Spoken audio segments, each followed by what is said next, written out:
দুঃখ কিসের, প্রাণ খুলে হাসুন। সবার জীবনেই সমস্যা আছে, জীবন মানেই তো যন্ত্রণা। সমস্যা না থাকলে কি আর জীবন সুন্দর হয়? দুঃখের পরে সুখ, সুখের পরে দুঃখ, মিলেই তো জীবন সংসার হয়। তো দুঃখ না থাকলে জীবন কখনো সুন্দর হয় না। দুঃখের মাঝে কষ্ট থাকতেই হবে, না হলে জীবনের কতটুকু আশা ভরসা কিছুই বোঝা যায় না। তো দুঃখ যার জীবনে আছে তার জীবনের তত সুখ আছে। দুঃখ থাকলে বুঝবেন না যে আপনার জীবনটা খুব অন্ধকার, আসলেই না।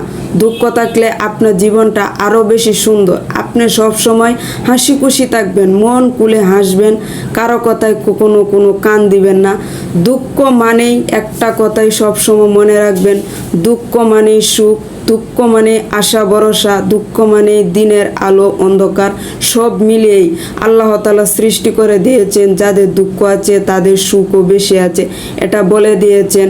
কারণ মানুষ হচ্ছে শ্রেষ্ঠ জীব। মানুষের কপালে যদি দুঃখ না থাকে তাহলে কার কপালে দুঃখ থাকবে?